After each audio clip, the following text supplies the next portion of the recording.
মার্কিন ডলারের বিনিময় হার 1,07 টাকা বাড়িয়ে 117 টাকায় নির্ধারণ করল বাংলাদেশ ব্যাংক। ঋণের শর্ত পূরণের অংশ হিসেবে আন্তর্জাতিক মুদ্রা তহবিল IMF এর চাপে নতুন বিনিময় হার ঠিক করল কেন্দ্রীয় ব্যাংক। বুধবার ডলারের দাম বাড়িয়ে নতুন বিজ্ঞপ্তি জারি করেছে বাংলাদেশ ব্যাংক। এই বিজ্ঞপ্তি অনুযায়ী এখন থেকে ক্রলিং পেগ নামের নতুন পদ্ধতিতে বেচাকেনা হবে মার্কিন ডলার। কেন্দ্রীয় ব্যাংকের ঘোষণায় নতুন পদ্ধতিতে বুধবার ডলারের রেট ঠিক করা হয়েছে 117 টাকায়। সংকটের মাঝেও এতদিন ব্যাংকগুলোতে মার্কিন ডলার 110 টাকায় লেনদেন হলেও এখন লেনদেন হবে 117 টাকায়।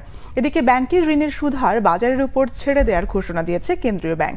এখন থেকে স্মার্ট সুদ হারের পরিবর্তে চাহিদা ও যোগানের উপর ঠিক হবে ব্যাংকের সুদ। অন্যদিকে মূল্যস্ফীতি নিয়ন্ত্রণে নীতি সুদ হার বাড়ানোর ঘোষণা দিয়েছে বাংলাদেশ ব্যাংক। নীতি সুদ হার 0.50 পয়েন্ট বাড়িয়ে করা হয়েছে 8.5%। এই সিদ্ধান্ত 9 মে থেকে কার্যকরের ঘোষণা দিয়েছে কেন্দ্রীয় ব্যাংক।